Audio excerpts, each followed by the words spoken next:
آپ یہ دیکھیں کہ اس سے پہلے جو خلیج ممالک ہیں، 10 خلیج ممالک کی سیکیورٹی دنیا کا سپر پاور امریکہ کر رہا ہے، اور وہاں ان کے اڈے ہیں، اور وہاں ان کے فوجی ہیں بہت بڑی تعداد میں، جدید اسلحے کے ساتھ وہ بیٹھے ہوئے ہیں۔ تو سر، کیا آپ سمجھتے ہیں کہ کیا ایسی ضرورت سعودیہ کے لیے پیش آئی کہ وہ اس موقع پہ اس نے پاکستان کے ساتھ یہ ڈیفنس پیکٹ کیا؟ ایک تو سوال یہ ہے، اور دوسرا سر، امریکہ جو سپر پاور ہے وہ اس معاہدے کو کیسے دیکھے گا سر؟ بسم اللہ الرحمن الرحیم۔ ڈاکٹر صاحب، میں اس وقت امریکہ کے اندر ہی ہوں، واشنگٹن سے نیو یارک کی طرف جا رہا ہوں۔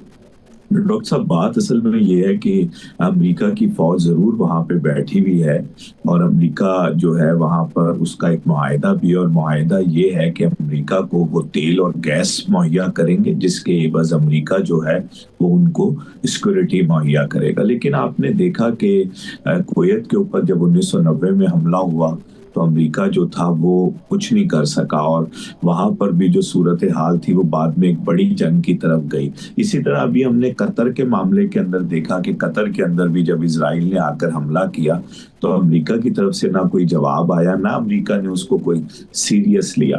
تو یہ جو چیزیں ہیں یہ اس بات کو بتا رہی تھی، اور میں ذاتی طور پہ جانتا ہوں کہ پچھلے 3-4 سال سے اس موضوع پر بار بار بات ہو رہی تھی کہ جی سی سی ممالک کی، خاص طور پہ 2022 میں جب پاکستان نے سیکورٹی کی ورلڈ کپ فٹ بال کی، تو اس کے بعد سے یہ بات بہت زیادہ بڑھ گئی تھی کہ پاکستان کو یہ ذمہ داری دینی چاہیے، لیکن پاکستان کے انٹرنل حالات کی وجہ سے چیزیں جو تھیں وہ آگے نہیں بڑھ رہی تھی۔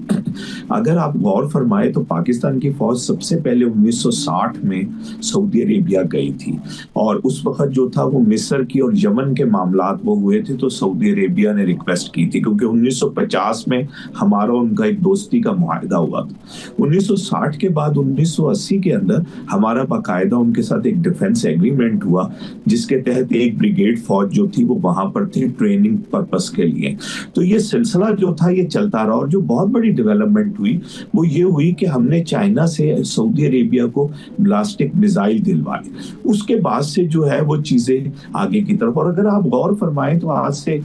2 سال پہلے، 1.5 سال پہلے چائنا کے اندر جو ہے وہ سعودی عربیہ کا اور ایران کا ایک معاہدہ ہوا، جس کے بعد ایک دفعہ دوبارہ ان کے سفارتی تعلقات شروع ہوئے۔ تو اگر آپ غور کریں تو سعودی عربیہ یا جی سی سی کنٹریز کافی عرصے سے یہ دیکھ رہے تھے کہ وہ باہر بھی نکلنا چاہتے ہیں، اور چائنا میں جا کر معاہدہ کرنے کا ایک میسج ہی تھا امریکہ کو کہ چائنا بھی جو ہے۔ اب صورتحال یہ ہے کہ پاکستان نے خاص طور پہ وار کے بعد جو ہوئی ہے انڈیا کے ساتھ، اس کے بعد پاکستان نے اپنی صلاحیتیں بھی دکھا دی تھی۔ ہم جیسے لوگ تو کافی عرصے سے سوچ رہے تھے کہ شاید اس دفعہ وزیر اعظم جو گئے تو یہ معاہدہ ہو جائے گا، اگلی دفعہ ہو جائے گا، تو یہ چیزیں جو تھی وہ بڑے دنوں سے چل رہی تھی۔ میرا خیال ہے کہ اس معاہدے کے بعد جو ہے وہ امریکہ کے اندر، میں کیونکہ امریکہ کے اندر ہوں، اور تقریباً تمام جو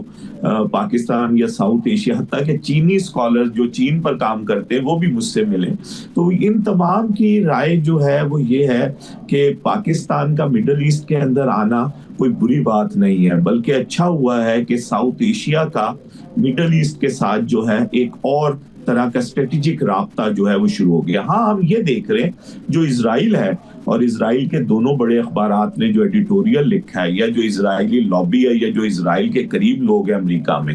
وہ یہ بات بہرحال کہہ رہے ہیں کہ پاکستان ایک ایسا ملک ہے جس نے آج والے دن تک اسرائیل کو قبول نہیں کیا، اور اس کا سیکورٹی کے معاملات میں مڈل ایسٹ میں آنا یہ ان کے لیے جو ہے ایک پریشانی کی بات ہے، کیونکہ آج والے دن تک یا تو مڈل ایسٹ کے اپنے ممالک دیکھ رہے تھے، یا مڈل ایسٹ سے ہٹ کر جو تھا وہ امریکہ ان چیزوں کو دیکھ رہا تھا۔ لیکن ایک ایسے ملک کا بیچ کے اندر آنا کہ جو